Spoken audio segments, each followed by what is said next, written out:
sesuai dengan kebutuhan dan keinginan Anda.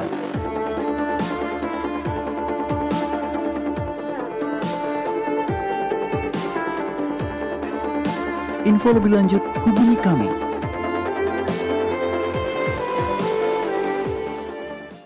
Apakah Anda merasa seorang diri? Atau hancur hati? Atau Anda stres? Atau Anda putus asa? Selama kita hidup, pasti ada masalah. Jangan menyerah, masalah boleh datang. Tetapi jangan biarkan masalah menghancurkan kehidupan Anda. Karena itu, saksikan New Life Setiap hari Jumat jam 11 malam. hanya di stasiun kesayangan kita. Hanya di Batam TV. New Life.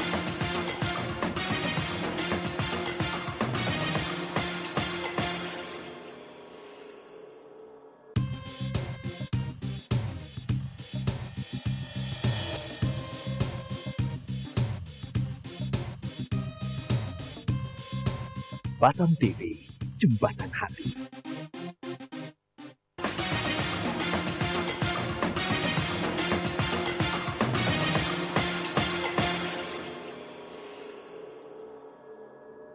Ya, selamat malam pemirsa setia Batam TV. Gimana kabarnya pada malam hari ini? Ya pemirsa, selama kita hidup pasti tidak lepas dari yang namanya masalah.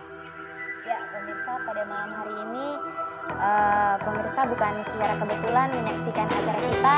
Jadi kalau pemirsa mau mengalami perubahan atau pemirsa mau menemukan jawaban dari setiap permasalahan pemirsa dapat menyaksikan acara kita dari awal pertengahan sampai akhir.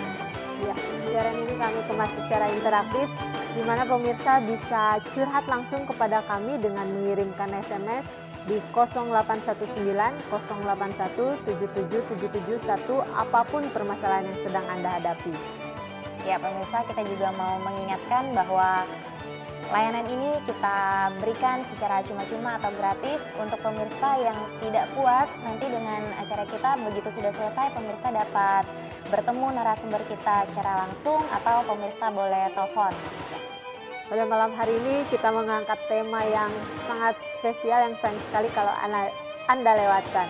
Pada malam hari ini kami mengangkat tema kesedihan Versi kebahagiaan.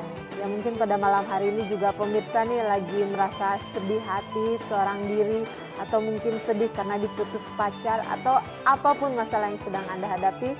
Jangan ragu lagi, Anda bisa kirimkan SMS kepada kami di 0819 081 77771. Ya, langsung saja kita sapa narasumber kita. Selamat malam Pak Susilo. Selamat malam Nini, selamat malam Ana. Malam, ya. Selamat malam pemirsa di rumah. Ya, gimana kabarnya Pak? Kabar saya walaupun single factor tetap luar biasa, dahsyat dan selalu mantap. Tapi ngomong-ngomong, kenapa malam ini cuma sendiri Pak? Ya, karena partner saya sedang ada anaknya sedang sakit. Oh gitu. Ya. Tapi bukan karena sendiri terus Bapak mengangkat tema kesedihan. Oh enggak, Versus kebahagiaan. kebiasaan sedih ya. Belum. Ya, kenapa nih Pak pada malam hari ini mengangkat tema kesedihan versus Ya. kebahagiaan? Saya melihat dalam satu kondisi begini, suatu saat saya bertemu dengan seorang pengusaha, dia dalam kondisi baik, punya istri yang cantik, punya anak yang dua orang anak, satu pria satu wanita, yang masih kecil-kecil, satu perempuan satu laki-laki satu perempuan, dan baik, punya mobil 2, dan suatu saat dia berkata begini, kenapa ya kok hidupku begini-gini saja, kok tidak seandainya aku punya duit banyak, aku punya apartemen, aku bisa jalan-jalan ke luar negeri dan berbagai macam. Ada kesedihan yang muncul dalam hidupnya. Kenapa? Karena dia berpikir hidupnya tidak mengalami perubahan. Hidupnya begini-begini saja. Padahal kalau kita sebagai orang luar melihatnya, hidup dia sudah sangat enak, sangat bagus. Nah, lalu saya mengajak dia mereview. Waktu dia pertama kali ke Batam, saya bilang, berapa gajimu saat itu? Gajinya sangat minim. Kemudian pekerjaanmu apa saat itu? Apakah dengan susah payah kamu bekerja? Ya waktu itu karena dia kerja bangunan, mengawasi di lapangan kan berkeringatan, capek, lelah dan segala macam. Dan sekarang bagaimana dari hidupmu sekarang? Kamu sudah punya mobil, kamu punya perusahaan sendiri, dan kamu kamu sudah mengalami kondisi yang lebih enak, jauh lebih enak, dan mungkin orang luar melihat semua baik, tapi kamu berkata bahwa kok hidupku begini-gini saja. Nah, ini menjadi satu hal yang menarik, dan saya merenungkannya, akhirnya saya menarik kesimpulan begini. Ternyata kebahagiaan atau kesedihan tidak ada kaitan dengan jumlah banyaknya uang. Kesedihan itu tergantung dari sudut pandang mana kita melihat suatu masalah atau melihat suatu keadaan. Makanya sangat penting bagi kita untuk bisa mengatasi setiap sudut pandang kita ini. Setiap kita melihat persoalan, kita bisa mengatasinya. Dan di satu sisi lain saya melihat ada orang yang hidupnya sederhana, namun mereka berbahagia. Mereka bisa bersyukur, mereka bisa tertawa, ria, dan berbagai macam. Dan saya berpikir, kenapa ya kok orang ini sederhana tapi dia bisa bahagia? Bukankah seharusnya kita berpikir secara logika, orang yang kaya, orang yang makmur dia berbahagia? Di satu sisi lain saya menemukan lagi orang yang kaya, yang punya tanah banyak, tuan tanah lah istilahnya. Bukan tuan takur, Pak. Tuan takur India. Dia tuan tanah, namun dia hidupnya di ruko. Padahal dia sangat mampu untuk membeli rumah dan segala macam. Saya berpikir, kenapa ya kok dia tinggal di sana? Ada orang-orang yang bisa menikmati hidup dan ada orang-orang yang tidak bisa menikmati hidup. Sekalipun uangnya banyak, kalau kita tidak bisa menikmati hidup, kita akan mengalami kesedihan dalam hidup ini. Kita akan berpikir, aduh bisnis ini susah, aduh ini sedang mengalami beban berat dan berbagai macam. Dan akan muncul kesedihan-kesedihan dalam hati, dan akhirnya itu bisa menghilangkan gairah untuk kita bersemangat melakukan sesuatu untuk menghidupi kehidupan ini. Makanya perlu sekali kita angkat tema ini, kesedihan dan kebahagiaan. Ternyata kesedihan dan kebahagiaan itu adalah sebuah keputusan. Makanya kalau di New Life kan saya selalu berkata, hidup bahagia itu adalah pilihan. Kita mau berbahagia atau tidak, itu adalah pilihan kita. Ya. Ya pemirsa, kami masih mau tunggu SMS-nya. Untuk pemirsa bisa mengirimkan SMS kepada kami di 0819 081 77771 apapun permasalahan yang sedang Anda hadapi. Ya, kenapa sih Pak kesedihan itu dan kebahagiaan datang dan pergi silih berganti dalam hidup kita? Iya, karena dalam hidup ini kan kita bergaul dengan banyak orang ya. Kita berinteraksi dengan banyak orang. Ada orang-orang yang kelihatannya dia jauh di atas kita, gitu kan. Ada orang-orang yang kelihatannya jauh di bawah kita. Ada air mata kebahagiaan, ada air mata kepedihan, gitu kan ya. Kalau air mata kebahagiaan, kita bisa melihat kondisi kita baik dan kita bisa mengucap syukur. Kenapa? Karena kita melihat kebaikan Tuhan. Tapi selama kita masih hidup, pasti kadang ada masalah, kadang ada kekecewaan, ada kesedihan. Kenapa kesedihan itu muncul? Karena ada harapan yang tidak sesuai dengan kenyataan. Misalkan kita punya anak, ternyata anak kita tidak sesuai dengan harapan. Kita punya pekerjaan kita tidak sesuai dengan harapan, akan muncul kesedihan. Tapi apakah kesedihan itu menguasai seluruh kehidupan kita dan berlarut-larut atau tidak dalam hidup kita? Itu adalah pilihan. Nah, makanya waktu kesedihan itu datang, apakah kita bisa memutuskan untuk menjadi orang yang berbahagia? Nah, kenapa kesedihan dan kebahagiaan itu datang silih berganti? Itulah tanda dari kehidupan. Waktu kita hidup, kita akan mengalami kesedihan, kita akan mengalami kebahagiaan. Itu kondisi yang normal banget gitu. Jadi selama masih kita hidup, itu kesedihan dan kebahagiaan akan datang silih berganti dalam hidup kita. Kalau pengen bahagia terus bisa nggak Pak? Orang kan pasti pengen bahagia terus tuh dalam hidup. Secara realita kelihatannya nggak bisa, gitu ya. Sejago-jagonya kita men-set pikiran kita, melihat, mengarahkan mata kita tertuju kepada Tuhan terus gitu ya. Namun ada realita, misalkan contoh, kita semua sudah happy. Kan ada orang yang nggak suka lihat kita happy nih. Lalu dia tembakan fitnahan. Jadi sedih kan? Sedihnya sesaat. Karena kita tahu tembakan namanya juga fitnahan. Fitnahan itu cuma sekedar fitnahan, nggak perlu diladenin. Selama kita benar nggak perlu ladeni fitnahan. Justru kalau kita ladeni fitnahan, kita jadi error. Kita akan muncul kesedihan, kita akan muncul kecewaan, kita muncul amarah karena kita ngeladeni fitnahan. Nah, nggak usah diladeni fitnahan itu. Biarkan orang fitnah. Yang penting kita tahu apa yang sedang kita lakukan. Yang penting kita tahu arti hidup kita dan kita terus berjalan dalam kehidupan ini. Gue banget itu Pak. Ya, langsung saja kita baca SMS pertama dari pemirsa. di nomor Ya, maaf pemirsa, ada gangguan. ya gangguan. Oke. Ya, di nomor 6510.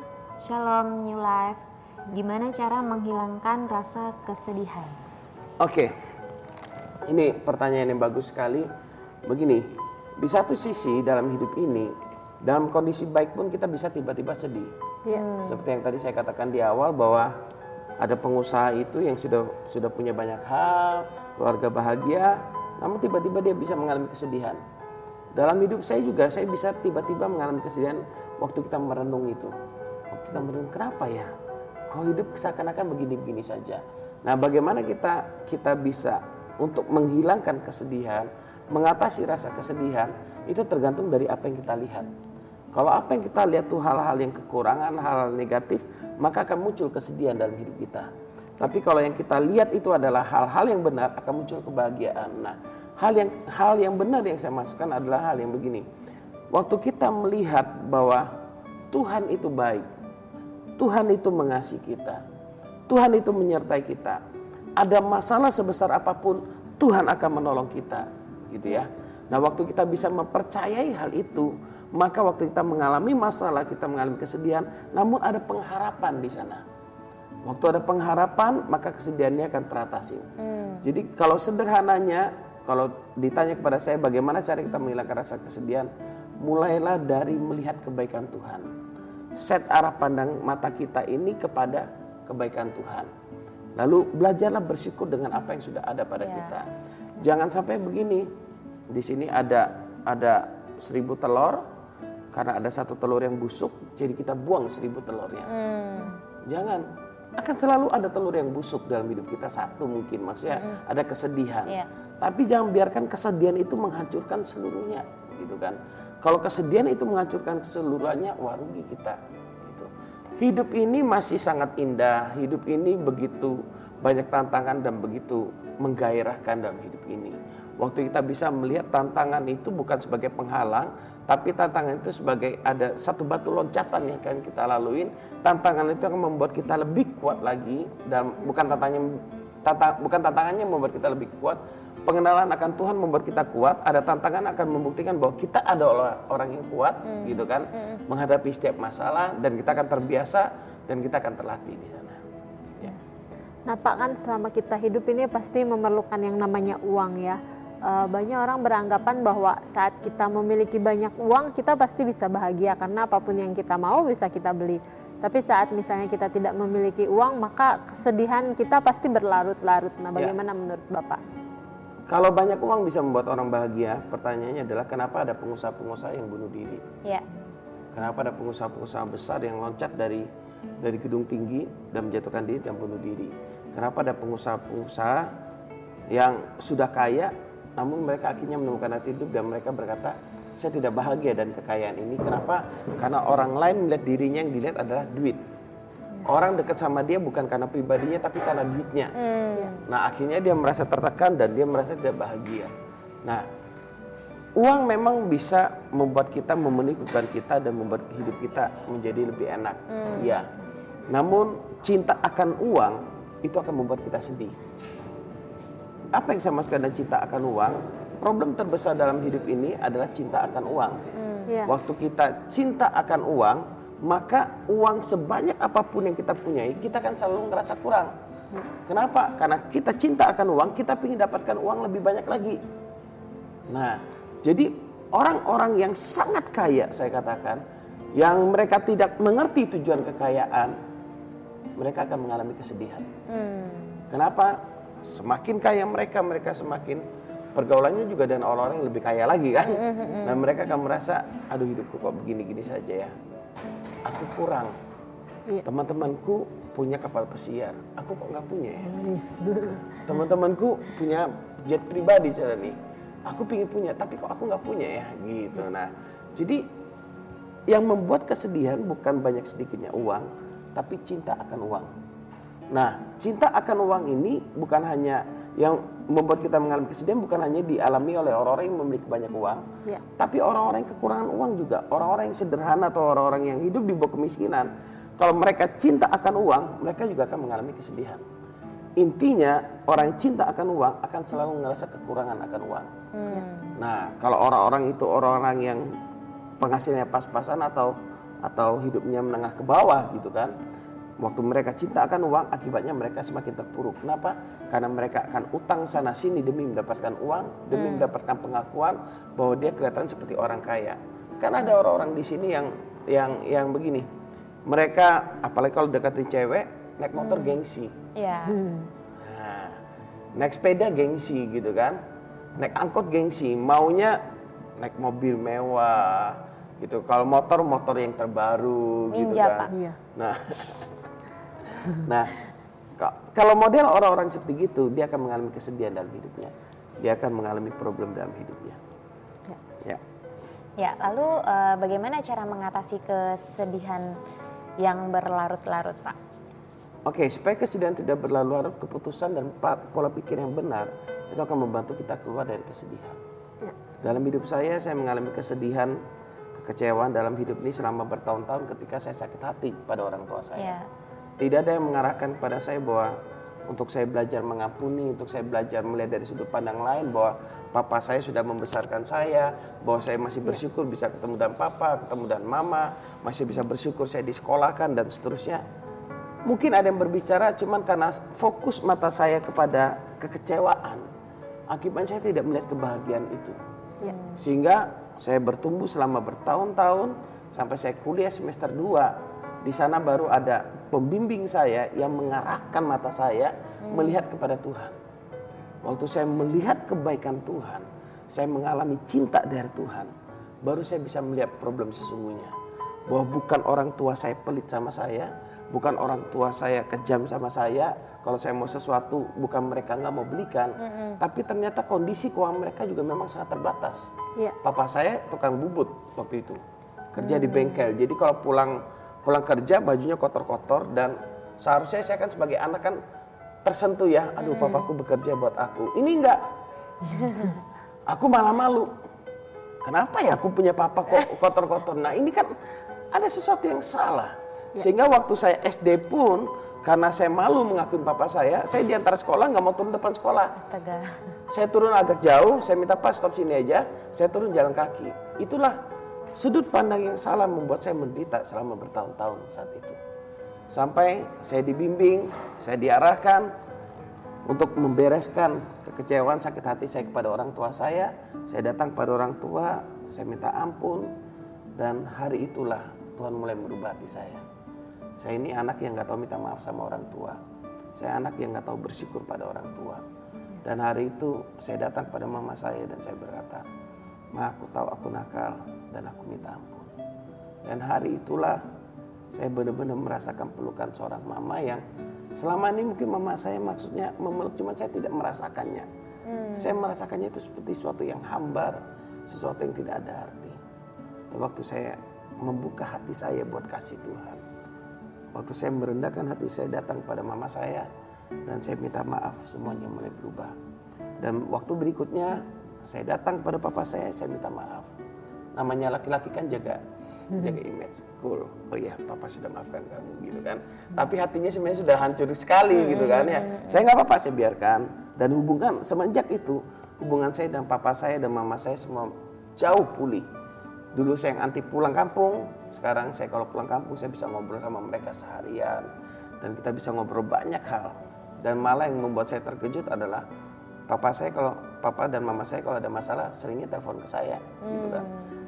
Anak yang dulu bagi orang tua tidak ada pengharapan, bagi orang tua papa saya sempat berkata, saya punya 4 anak laki, yang satu masih ada 3, kamu pergilah. Tapi tiba-tiba diubahkan oleh Tuhan. Perubahan itu dimulai dari pola pikir yang berubah. Pertobatan itu hanya bisa terjadi pada saat pola pikir kita berubah. Selama pola pikir kita belum berubah, berarti kita belum bertobat sebenarnya. Ya. Ya, kita bacakan SMS yang sudah masuk, Pak. Ya. dari 8214. Selamat malam New Life. Malam. Gimana menghilangkan kesedihan di saat suami lebih memilih perempuan lain daripada saya? Ya maaf, Gangguan ya. sebentar ya, karena ada gangguan teknik. Daripada saya dan ketiga anak-anak yang masih kecil, yang masih membutuhkan tanggung jawabnya, dan setiap orang bertanya, suami saya Di mana di situ saya sedih. Ya, ibu yang ngirimkan SMS, saya mengerti memang bagaimana rasanya ditinggalkan seorang suami gitu ya. Iya. Waktu kita ditinggalkan seorang suami memang terasa sakit, kecewa dan berbagai macam. Apalagi dan memiliki 3 orang anak Iya. dan suami meninggalkan kita karena perempuan lain gitu ya. Iya. Saya tidak berkata problem yang ibu alami ini adalah suatu yang mudah dan enak untuk dilaluin, dan saya tahu bahwa hidup ibu mungkin sudah sangat banyak air mata, bahkan mungkin ibu bisa berkata air mataku sudah kering gitu Iya. kan ya. Namun keputusan untuk kita mengampuni suami itu langkah awal untuk kita lepas dari kekecewaan yang berlalu dalam hidup ini. Iya. Belajarlah menerima kenyataan, oke, waktu aku memilih dia, aku menikah sama dia, aku sudah siap menerima dia dalam keadaan baik maupun buruk. Saat ini keadaannya keadaan yang buruk, gitu kan ya. Iya. Nah, dan aku sebagai penolong, aku akan menolong dia untuk kembali ke rumah, untuk kembali ke jalan yang benar.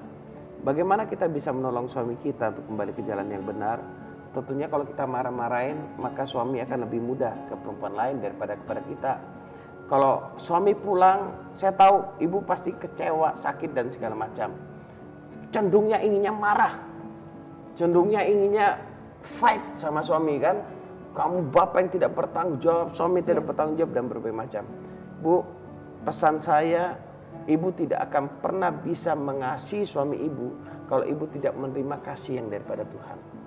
Seperti misalkan saya nggak akan pernah bisa kasih Nini uang kalau saya nggak punya uang dulu, kalau saya tidak menerima uang. Nah sama, arahkan hati ibu kepada Tuhan, buka hati ibu buat dia.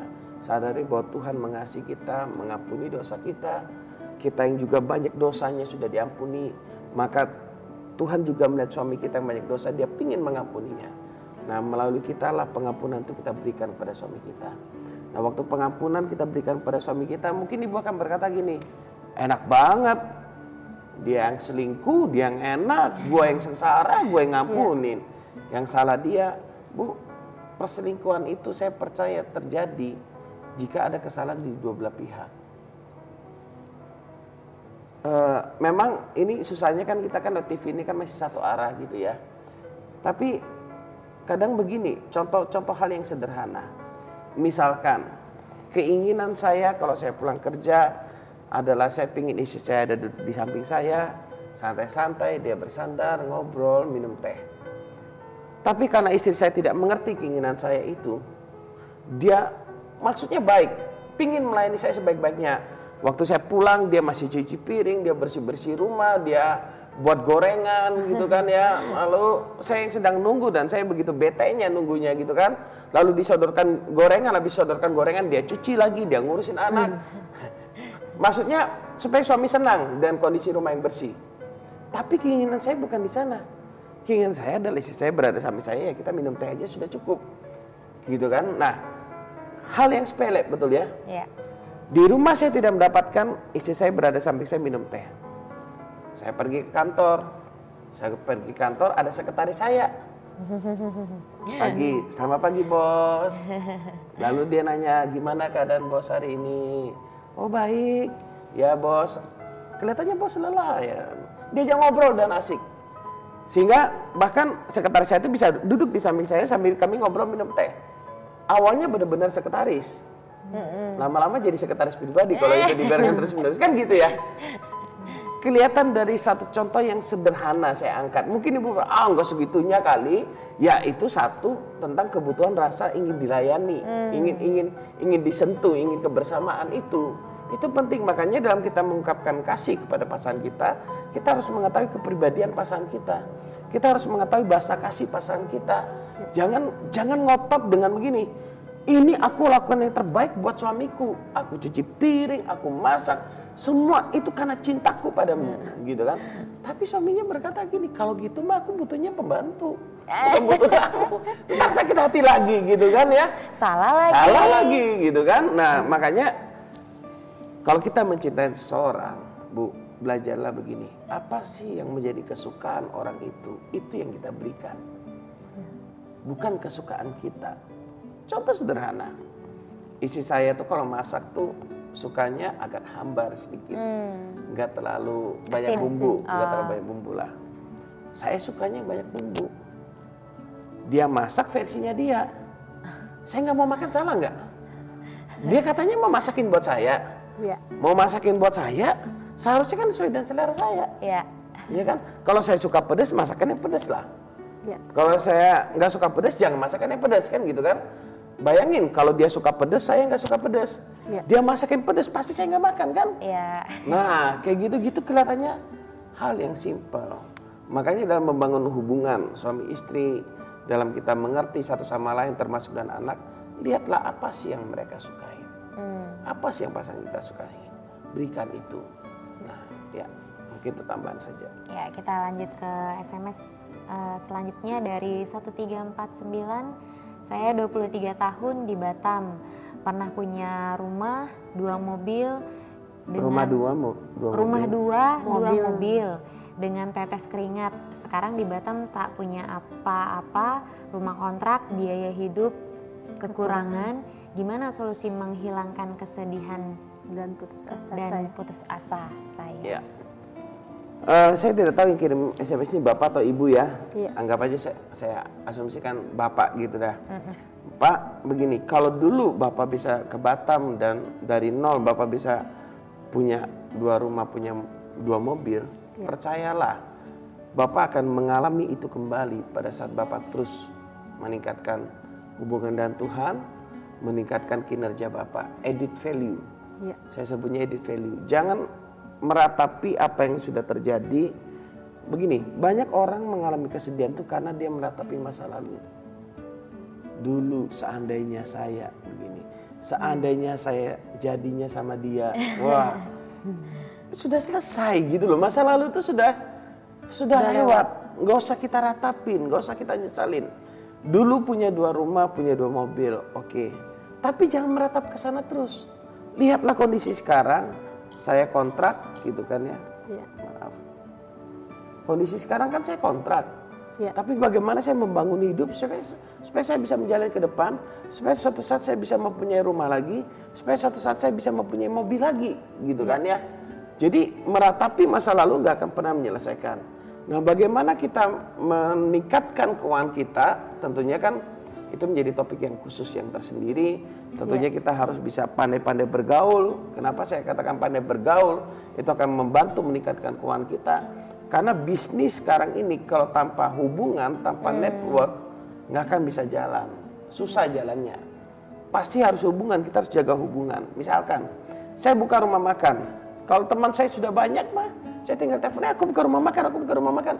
Mereka jadi pelanggan saya yang pertama kan. Iya. Kalau mereka coba enak, mereka akan dari mulut ke mulut akan menyampaikan kepada yang lain. Sama, semua bisnis itu begitu. Waktu kita misalkan, kita sekarang yang heboh kan bisnis online misalkan. Kalau kita nggak ada teman mau bisnis online, bisa, cuman lebih lambat. Cuman coba kita punya banyak teman. Kita bisnis online, langsung kita tag semua, serat gitu kan. Udah langsung enak gitu. Langsung kita BBM, kita broadcast dan sebagainya. Makanya Pak, apa yang sudah terjadi biarlah itu terjadi. Sekarang mengucap syukurlah kalau Tuhan masih memberikan kita kesehatan, Tuhan masih memberikan kita kekuatan, Tuhan masih memberikan kita pikiran untuk kita berjuang melangkah maju ke depan. Apapun kesalahan yang sudah terjadi sehingga 2 rumah, 2 mobil itu sampai habis, jangan diratapin lagi. Belajar sekarang, belajar yang benar, lihat ke depan. Ya, kita harus break sejenak pemirsa untuk menyaksikan pesan perubahan yang satu ini. Tetaplah bersama kami dan jangan kemana-mana.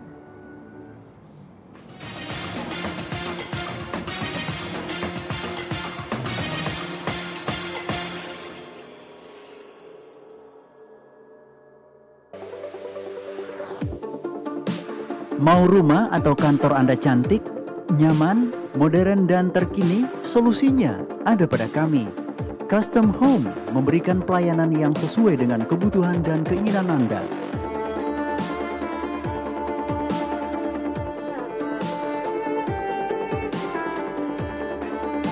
Info lebih lanjut hubungi kami.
Mau rumah atau kantor Anda cantik, nyaman, modern, dan terkini? Solusinya ada pada kami. Custom Home memberikan pelayanan yang sesuai dengan kebutuhan dan keinginan Anda.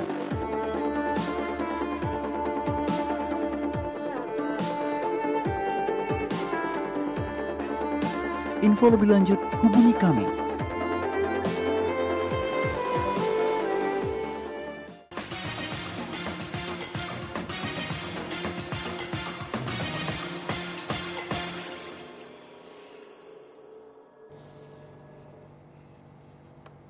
Ya, pemirsa, terima kasih karena masih dengan setia bersama dengan kami.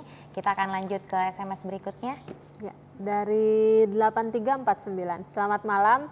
Ini saya bertanya, saya ke Batam cari kerja, saya meninggalkan anak dan istri bersama orang tua saya. Tapi kenapa saya ini tidak pernah bahagia karena jauh dari anak dan istri walaupun mereka bersama orang tua saya? Iya, yang pasti begini Pak, kalau kita jauh dari istri dan anak, misalkan contohnya waktu saya jauh dari istri dan anak saya bisa bahagia, itu malah aneh. Iya. Iya kan? Kenapa? Karena hati kita ada pada istri dan anak kita dong. Walaupun kita tahu mereka berada di tempat yang baik dan aman, namun kebersamaan itu sangat penting. Waktu kita berumah tangga kan kita membangun kebersamaan dan istri dan anak. Jadi memang kalau saya pribadi tidak pernah merekomendasikan suami istri itu tinggalnya pisah kota, pisah daerah. Kalau misalkan memang oke, karena kerjaan saya harus berangkat keluar kota 1 minggu, setelah itu saya pulang, lalu 1 minggu kemudian saya berangkat lagi, gitu masih oke lah. Tapi kalau untuk dalam jangka waktu yang lama, memang akan muncul kesedihan, akan muncul rasa kangen, akan muncul rasa tertekan. Nah, makanya di samping itu kan kita harus tetap konsisten kan.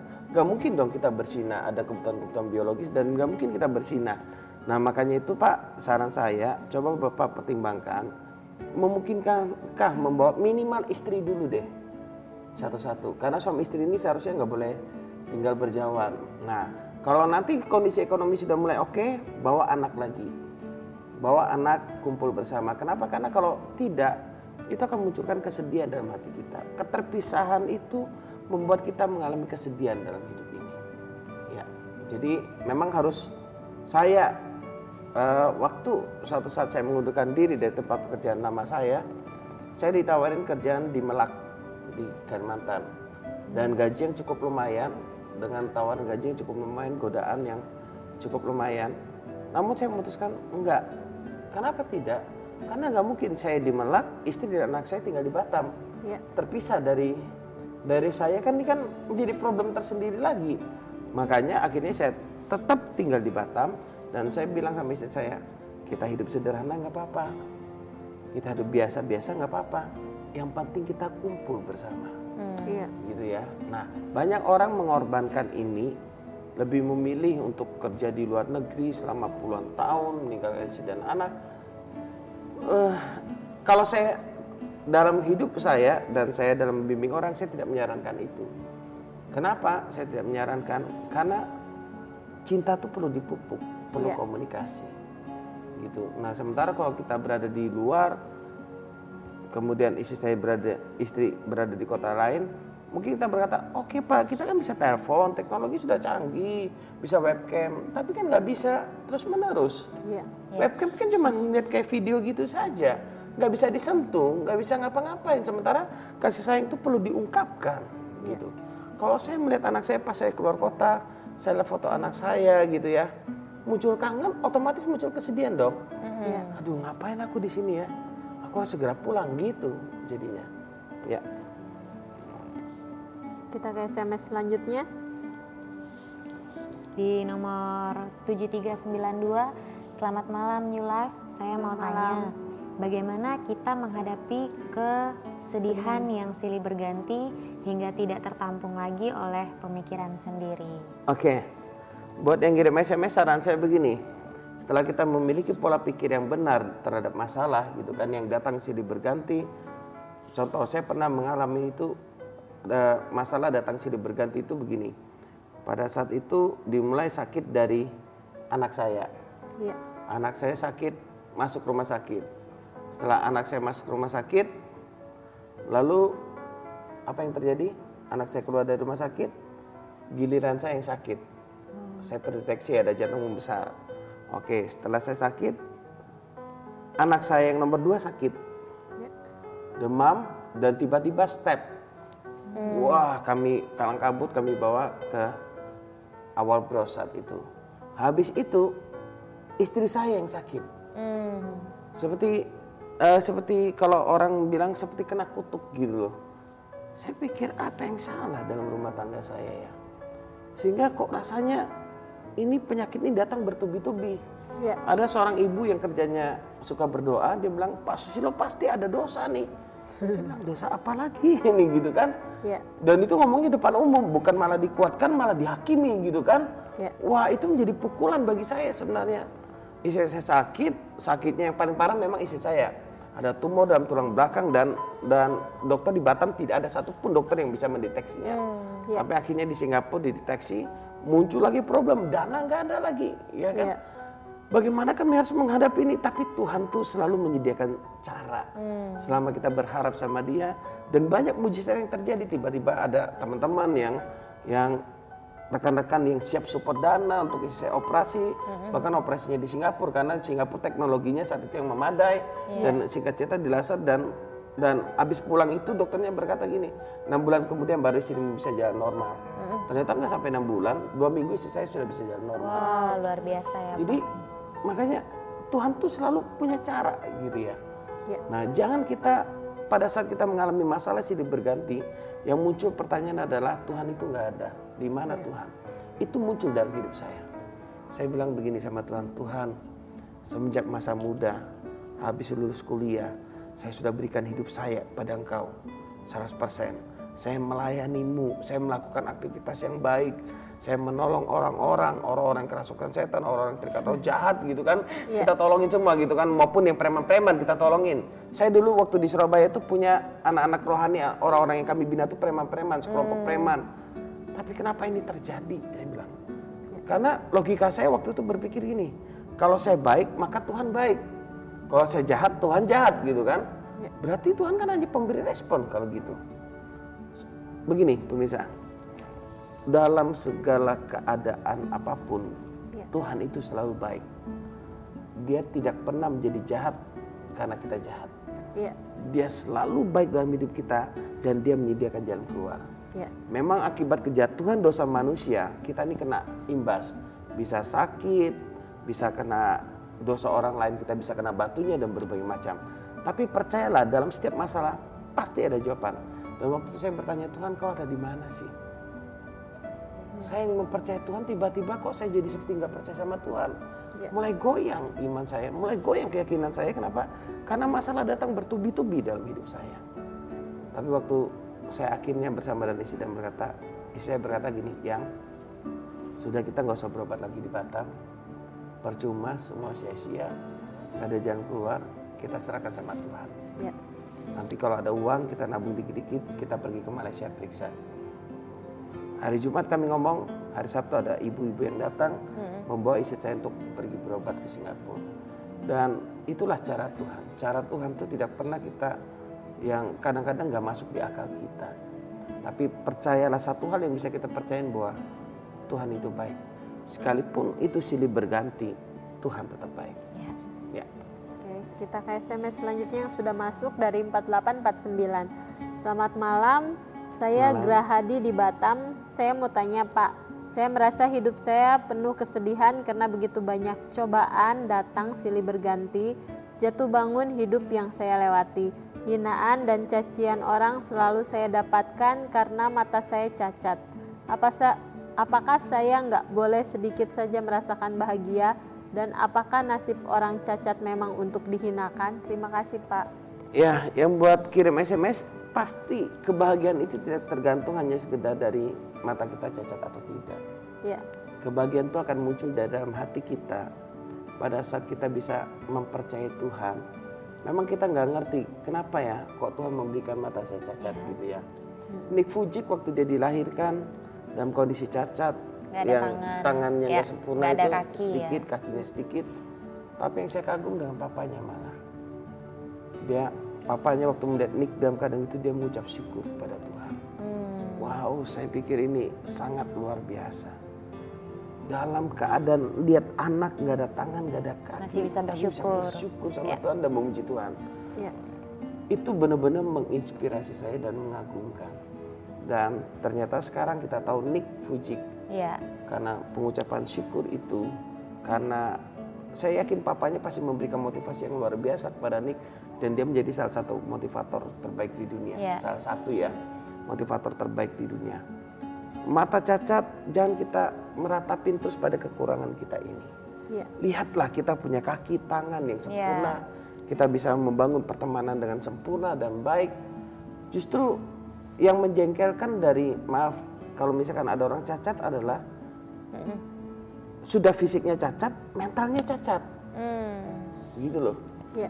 Boleh kita fisik, oke, kita terbatas. Saya mengerti itu sangat susah dan sangat berat untuk kita laluin. Ya. Namun kalau asal hati kita tidak cacat, hati kita ini tidak mentalnya itu mengasihani diri terus menerus, mentalnya itu menyalahkan orang lain, kenapa sih kok kamu gak menghormatin aku gitu kan ya. Ya. Mentalnya itu tidak cacat, maka Anda akan menjadi inspirasi yang luar biasa bagi banyak orang. Ya. Banyak orang yang punya fisik lengkap, sempurna, tapi mentalnya cacat. Ya. Di dalamnya cacat. Sukanya mendapatkan belas kasihan orang, bisa sempurna, nggak mau bekerja, mengemis dan segala macam. Ini mental yang cacat ini yang membuat orang malas. Ya. Tapi sekalipun Anda memiliki keterbatasan pada mata, asal Anda memiliki hati yang besar, hati yang bisa melihat tujuan ke depan, hati yang percaya bahwa Tuhan memiliki tujuan dalam keterbatasan Anda untuk memberikan motivasi, membangkitkan semangat orang lain, menjadi contoh, menjadi teladan bagi banyak orang. Sehingga orang berkata begini, orang cacat saja bisa segitu, apalagi aku yang gak cacat, aku juga mau. Nah, hidup Anda sudah berarti dan Anda sudah tidak cacat lagi. Ya. Anda memiliki hidup yang berarti dan berharga bagi orang lain. Anda bukan orang yang kekurangan, Anda bukan orang yang miskin, justru Anda menjadi orang yang kaya yang bisa membangkitkan banyak orang. Justru itulah arti hidup yang sesungguhnya. Waktu Anda menemukan itu, maka Anda akan mengalami kemenangan demi kemenangan. Ya. Kita ke SMS selanjutnya. Ya, dari 0161. Selamat malam. Laif ya, Laif apa Latif sih? Enggak, malam New New Life. Life. Oh ya. Disingkat. Saya punya pengalaman, dulu suami saya kerja banyak uang, semua cukup tapi hati saya nggak bahagia karena jarang jumpa. Nah sekarang suami saya nganggur tapi punya uang, justru kami selalu bersama dan Tidak punya uang, justru kami selalu bersama dan nyambung. Yang saya bingung, apa sikap yang harus saya jalankan agar tetap bisa jaga hati? Oke, yang buat ibu kalau suami lagi nganggur, berikan dia inspirasi semangat untuk memulai suatu usaha atau mendapatkan pekerjaan gitu ya. Iya. Jangan biarkan nganggur dalam kondisi lama. Nganggur dalam kondisi lama, keuangan kita problem, itu juga akan memunculkan kesedihan gitu ya. Iya. Aduh, kenapa ya kita mau makan aja susah begini, dan akhirnya saling menyalahkan. Kamu sih malas-malasan nganggur-ngangguran aja di rumah gitu kan. Nah, itu akan memunculkan problem tersendiri, Bu. waktu ada nganggur, coba pikirkan solusi bagaimana untuk kita bisa keluar dari nganggur. Misalnya, oke, kita nggak ada modal, oke, kita bisa menjadi agent properti, agent asuransi mungkin, kita bisa bisnis online yang kita tahu misalkan, oh aku ambil dari sini ya, jualkan online nanti dikirim. Nah itu banyak sekali sekarang. Jadi sekarang model bisnis tanpa modal tuh banyak sekali. Tinggal kita mau menekuni yang mana yang membuat kita excited. Jadi Bu, saran saya nganggurnya jangan dibiarin lama-lama. Memang bersama dan suami itu enak. Mungkin ibu masih punya tabungan, tapi tabungan itu kan lama-lama kan habis. Iya. Nah kalau sudah habis akan muncul problem dan kesedihan. Ya. Iya. Ini selamat Wow, malam panjang Pak. sekali. Ya. SMS-nya panjang. Iya. Dari Mr. X, aku udah bahagia sama pasanganku, bahkan kami berencana mau menikah. Tiba-tiba masa laluku menghancurkan semuanya. Masa laluku bercerita dengan pasanganku yang membuat kami pisah. Aku coba menjelaskan semuanya, tapi pasanganku tak percaya. Dia lebih percaya sama masa laluku. Alhasil pasanganku mencari pengganti dan aku dengar mereka mau menikah. Sayangnya kami beda kota. Aku tak bisa pulang karena cutiku habis. Dia di kampung 30 menit perjalanan rumahnya ke rumah orang tuaku. Orang tuaku coba menjelaskan juga ke pasanganku itu, tapi pasanganku masih bersiteguh percaya dengan masa laluku karena masa laluku memfitnahku. Untuk meyakinkan itu semua dia membawa nama Tuhan. Aku bertanya bagaimana caranya agar bangkit lagi dan menghilangkan kesedihan itu semua dan berhenti berharap lagi di pikiranku untuk bersatu lagi. Jujur aku udah lelah meyakinkan pasanganku. Ya. Nah, bagaimana? Ini sama pasangannya tapi belum menikah ya kelihatannya ya. Belum Pak, masih pacaran. Masih Baru pacaran rencana. ya. Berencana. Memang kalau pasangan tuh lebih percaya kepada masa lalu, itu memang menyedihkan gitu ya. Ya. Tapi jangan berlarut-larut gini. Lebih bagus kita terbongkar sekarang bahwa dia lebih percaya pada masa lalu, mudah dikelabuin oleh orang lain mungkin atau masa lalu daripada nanti setelah menikah kita mengalami ini, gitu kan ya. Jadi kalau memang dia nggak siap bersama dan kita karena masa lalu kita, ya belajarlah menerima hal itu. Nah kesalahan, makanya itulah yang saya sebut dengan orang tua akan melihat track record hidup kita. Orang akan melihat kesalahan-kesalahan kita. Makanya yang paling penting sekarang dan ke depan jangan melakukan kesalahan yang sama lagi. Dan jangan membuat banyak kesalahan dalam hidup ini. Nah waktu kita tidak membuat kesalahan dalam hidup ini, orang nggak bisa menyerang kita dari titik itu, gitu kan ya. Nah makanya saran saya begini, tenang saja, serahkan sama Tuhan. Anda kan sudah berusaha meyakinkan. Kalau toh akhirnya dia memilih orang lain, ya belajarlah legowo. Iya. Apa itu Pak? Belajarlah Lapang dada. lapang dada untuk kita menjalani hidup, membuka hati buat wanita lain mungkin gitu ya, atau pria lain yang ngirim SMS, Mr. X, oh berarti pria, buka hati buat wanita lain. Dan saran saya kalau mau pacaran cari yang kotanya deket lah, yang masih yang satu kota sebaiknya, supaya kita bisa berkomunikasi. Nah memang resiko dari pacaran jarak jauh long distance ini ya akan begini nih. Kita komunikasi pun bisa menjadi terhambat karena terbatas tempat dan dana. Ya. Ya, kita ke SMS selanjutnya dari 3896. Selamat malam, New Life. Ini dari Ega di Baloi. Kenapa ya saya begitu sedih? Karena saya belum juga ketemu dengan pasangan hidup saya. Jadi kebahagiaan itu belum muncul di mata saya dan hari-hari saya belum lengkap tanpa adanya pasangan hidup saya. Jadi gimana caranya agar kebahagiaan itu datang?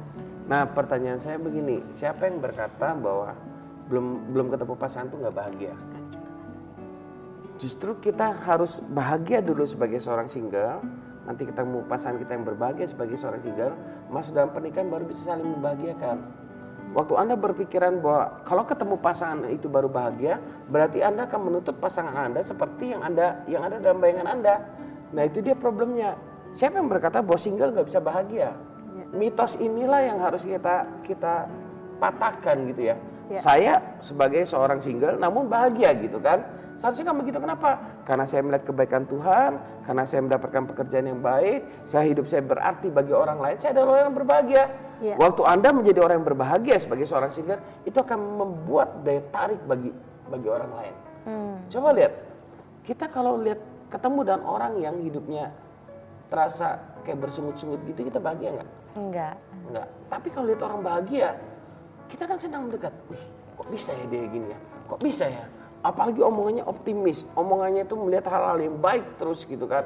Hal-hal yang benar dalam hidupnya, kita senang mendekat dengan orang yang bahagia.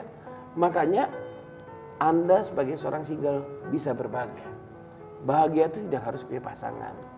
Nah, Anda kok bisa sebagai seorang single yang bahagia? Nanti kalau ada waktunya Tuhan pertemukan dengan pasangan hidup, ya nggak apa-apa. Dia bahagia, Anda bahagia, masuk dalam pernikahan yang saling membahagiakan. Gitu. Makanya yang saya ingin sampaikan, banyak orang berpikir kalau punya pasangan hidup baru bahagia. Itu adalah sebuah kesalahan. Kita bisa bahagia kok. Dan waktu kita menikah, kita membahagiakan pasangan kita, bukan menuntut kebahagiaan dari dia. Karena saya orang bahagia, saya akan membuat dia bahagia. Demikian pula sebaliknya, karena dia orang bahagia, dia akan membuat saya bahagia. Saling membagi kebahagiaan. Ya. Kita ke SMS selanjutnya dari 8631. Bang, saya Johan dari Batam, boleh curhat nggak? Saya punya Boleh. cewek dia di kampung. Biar setia gimana ya Bang caranya? Mbak Johan gini, salah satu tips saya yang paling utama kalau misalnya menjaga pasangan, buat pasangan setia adalah bawa dia mendekat kepada Tuhan. Ya. Karena hanya Tuhan yang bisa menjaga pasangan kita. Kalau long distance, berarti ini kan long distance. Bawa dia dekat sama Tuhan, pastikan komunikasi terus, ya, ada komitmen di sana. Pastikan Anda punya dana yang cukup untuk membangun komunikasi. Jangan 5 tahun sekali baru pulang, sempat disambet orang lain deh. Jadi ya mungkin 2-3 bulan sekali pulang, bangun komunikasi. Dan kalau sudah mantap, kenapa nggak diajak tinggal satu kota? Tentunya bukan satu rumah, bukan satu kamar, tapi di satu kota membangun usaha bersama, membangun pekerjaan bersama, sehingga kita bisa menjalani hidup bersama. Ya, baru setelah siap masuk dalam pernikahan. Ya, berhubung tema kita malam hari ini kesedihan versus kebahagiaan, Pak, kita masuk dalam contoh kasus misalnya, ya ini maaf mungkin ada pemirsa yang sedang menyaksikan juga untuk wanita-wanita malam, Pak, misalnya, atau untuk misalnya pecandu obat-obatan yang merasa hidupnya sudah hancur, sudah tidak ada pengharapan, bagaimana bisa bahagia lagi gitu? Ya. Begini, selama kita melihat ke belakang terus, melihat kesalahan yang kita lakukan, kondisi yang buruk di masa lalu kita nggak akan pernah bisa bahagia. Tapi kalau kita mau melihat ke depan bahwa Tuhan memberikan kita kesempatan, kita masih hidup kan saat ini. Waktu mungkin Anda terjerumus di malam dan Anda ingin keluar, pertanyaan saya, apakah Anda masih hidup? Masih. Kalau Anda masih hidup, berarti Anda masih memiliki kesempatan untuk membuat sejarah yang indah dalam hidup Anda.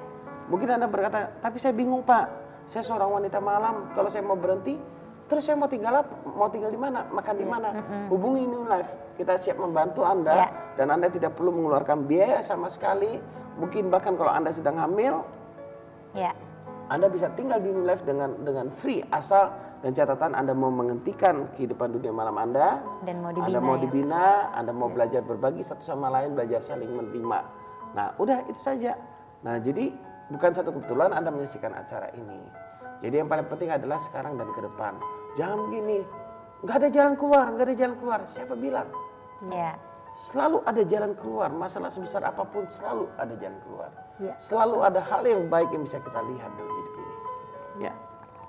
SMS terakhir Pak dari 0180, berhubung keterbatasan waktu. Ya, selamat malam New Life, ini Makeko. Saya ingin bertanya, kenapa saya sama orang tua laki-laki tidak pernah akur walaupun saya sudah minta maaf atas kesalahan yang saya buat, tapi tak pernah akur juga. Saya minta solusinya. Itu kan masa lalu Bapak ya? Begini, waktu saya minta maaf, nggak langsung orang tua saya berubah.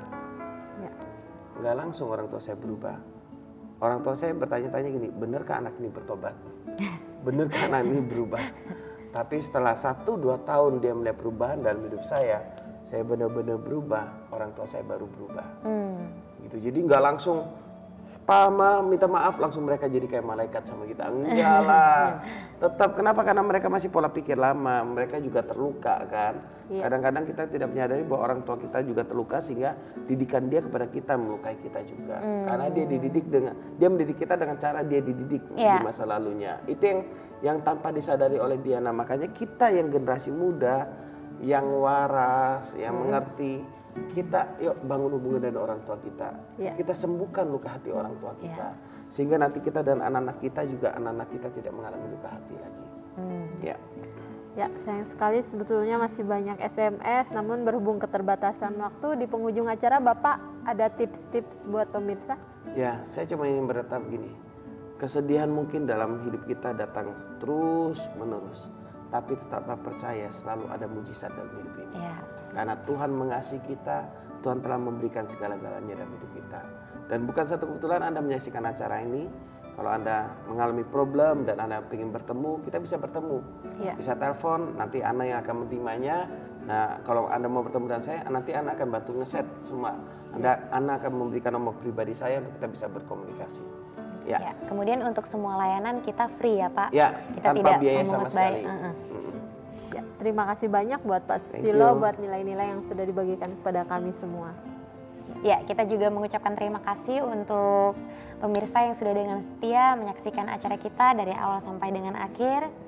Dan kita juga mengucapkan terima kasih kepada seluruh kru Batam TV yang sudah campur tangan dan berpartisipasi dalam mensukseskan acara kita.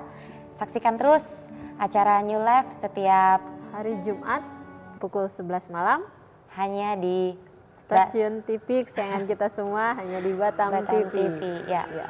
New New Life. Life.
Batam TV, Jembatan Hati.